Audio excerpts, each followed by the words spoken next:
Punya trading bias bisa sangat mengganggu kemampuanmu untuk membaca market secara objektif dan membuat keputusan trading yang baik. Langkah pertama untuk mengatasinya adalah sepenuhnya menyadari setidaknya 5 bias trading forex yang paling umum dilakukan oleh seorang trader. Welcome back to the Financial Life dengan saya, Erik Mardisa. Yang pertama, recency bias.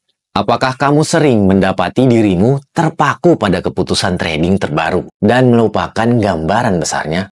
Kalau begitu, ada kemungkinan kamu melakukan recency bias. Recency bias bisa mengaburkan penilaian dan mengganggu pengambilan keputusan yang baik, karena bias ini melibatkan pemberian terlalu banyak perhatian yang nggak perlu pada peristiwa terkini. Perlu dicatat bahwa hal ini nggak hanya berlaku untuk keputusan trading, seperti dalam case kehilangan kepercayaan diri setelah beberapa kali mengalami kerugian. Ini juga bisa memengaruhi cara kamu menganalisis market. Kalau kamu terlalu fokus pada satu peristiwa ekonomi dan gagal memperhitungkan latar belakang fundamental yang lebih besar, atau kalau kamu membatasi analisis kamu pada candlestick terkini dan kehilangan jejak tren jangka panjang, kamu juga melakukan recency bias. Untuk mengatasinya, mundurlah sejenak dan nilai situasi jangka panjang trading forex atau portofoliomu. Selalu ingat gambaran besarnya dan jangan biarkan keberhasilan atau kegagalan terakhirmu memengaruhi eksekusi tradingmu. Yang kedua, confirmation bias. Sebagai manusia, kita cenderung lebih mendengarkan analisis yang mendukung pandangan dan opini kita sendiri dan meremehkan analisis yang menentangnya. Lagi pula sudah menjadi sifat kita untuk ingin menjadi benar. Benar kan? Hal ini membuat keputusan trading kita menjadi lebih subjektif.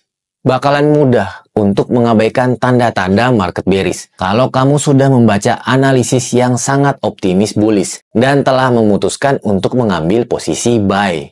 Kamu bisa memperbaikinya melalui bersifat fleksibel dan terbuka terhadap pendapat yang berbeda. Pandangan yang berbeda mungkin memiliki sudut pandang yang nggak kamu lihat. Cara terbaik untuk mendapatkan pandangan yang seimbang dan melihat kedua sisi mata uang adalah dengan mencari analisis yang berbeda. Yang ketiga, herding bias. Kamu pernah nggak batal trading ketika kamu mengetahui bahwa banyak trader lain mengambil posisi trading yang berlawanan? Kalau jawabannya iya, maka kamu telah menjadi korban herding bias. Sama seperti domba yang berusaha bergerak bersama kawanannya, trader juga cenderung mengikuti mayoritas dan sering merasa nggak nyaman untuk menyimpang dari kerumunan.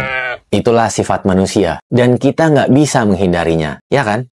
You are wrong. Sebagai seorang trader, kamu nggak perlu takut mengambil posisi yang berlawanan. Pastikan kamu sudah ngerjain tugasmu, yaitu melakukan analisis fundamental dan teknikal yang tepat dan bikin trading plan dengan baik. Kalau kamu punya cukup alasan untuk meyakini bahwa market akan berubah, maka kamu nggak perlu percaya dan mengikuti posisi trading para trader yang lainnya. Yang keempat, attribution bias.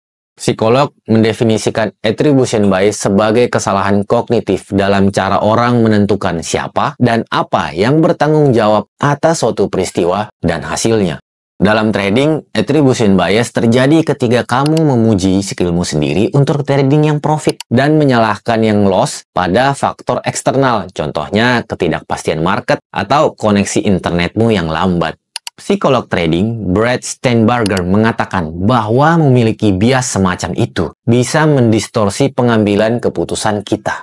Bagaimana kamu bisa mengendalikan tradingmu kalau kamu terus berpikir bahwa segala sesuatu yang bisa salah berada di luar kendalimu?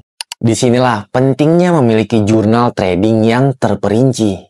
Buat daftar hal-hal yang telah kamu lakukan dengan benar, apa yang salah, apa yang kamu harapkan dan tidak harapkan, apa yang seharusnya bisa kamu lakukan dengan lebih baik.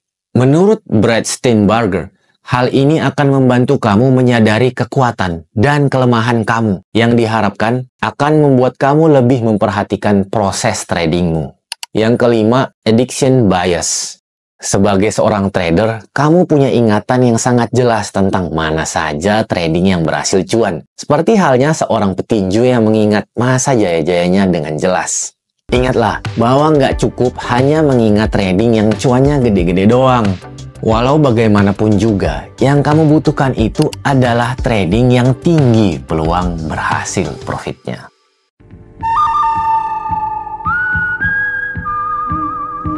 Jadi, kira-kira bias mana yang biasanya kamu lakukan? Tulis di kolom komentar ya.